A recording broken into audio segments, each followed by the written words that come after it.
ଅତି ଦୁଃଖ ଏବଂ ପରିତାପର ବିଷୟ। ଗତ 21 ତାରିଖ ଦିନ ତାମିଲନାଡୁର ତିରୁଭୁଲାର डिस्ट्रिक्ट कानियागार आमोनिया गैस लीकेज इंसिडेंट जोटाकि समग्र देश एवं ओडिशा को मध्य विचलित कर देछि।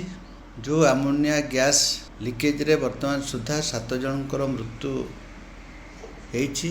7 जन भितर ओडिशार 5 जन श्रमिक अछंती।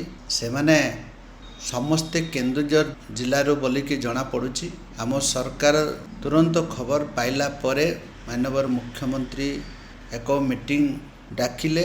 से चीफ सेक्रेटरी मध्य थिले एवं तमिलनाडु गवर्नमेंट सहित जोगाजोग करिकी मृत्युवरण करथिबा डेड बॉडी ओडिशा को तुरंत केमती आसीबो से दिगरे पदक्षेप निया जाउछि। आम विभागर श्रम विभागर 3 जन वरिष्ठ अधिकारी मानकु तमिलनाडु को गत काली 22 तारिख रे पठा जाइछि। से माने आज सकाळे तमिलनाडु रे पहुँची एवं जो जगार दुर्घटना घटी से स्थान रे वर्तमान अछंती। वर्तमान पोस्टमार्टम कर सारा परे तांकर डेड बॉडी ओडिशा को केंती फेरी आसीबो एवं ओडिशा सरकार ए 5 जन जो मृत्युवरण करछन तांकर परिवार को शोक संतप्त परिवार को ओडिशा सरकार श्रम विभाग तरफ राज्य सरकार तरफ मध्य समवेदना जनाऊँ एवं निश्चित भाव में ओडिशा सरकार क्लोजली मॉनिटरिंग करुछंती। तमिलनाडु गवर्नमेंट सहित विधिवत भाव में जोगाजोग अछंती। सबको केंती तुरंत फेरी आसीबो पोस्टमार्टम सरला परे ओडिशा केंती फेरी आसीबो एवं निश्चित भाव में आसंता काली सुधा तांकर डेड बॉडी ओडिशा आसीबो एवं श्रम विभाग वर्तमान लेबर मानकर आइडेंटिटी तर्जमा करुछि।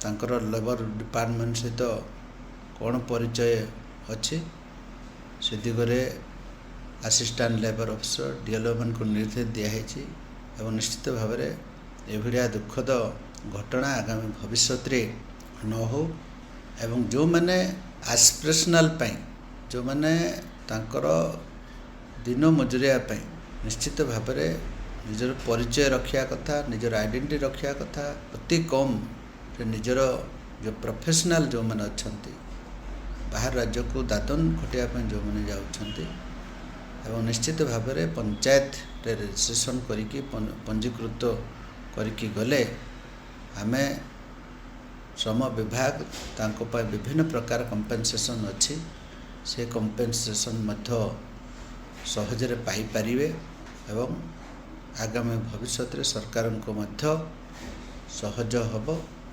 एवं तांकर एभलिया विपद समय परिवार मध्य से उपकृत हेबे एवं सरकार जो योजना ठीक बाटर पहुँचुची बोलिकी मु भाबी एवं निश्चित भाव में बारंबार आमे एलओ मानकर माध्यम डीएलओ मानकर मध्य पंचायत एग्जीक्यूटिव ऑफिसर माध्यम कलेक्टर माध्यम बीडीओ माध्यम बारंबार आमे अपील करुचु जो माने बाहर राज्य को एभलिया काम करने जाउछंती से माने मध्य निजर ना पंचायत रे पंजीकरण कले निश्चित भाव में सरकार योजना सुफल रूपायन हम एवं श्रमिक भाई भौणी माने मध्य बेनिफिट हेबे एभलिया कथा रखुची।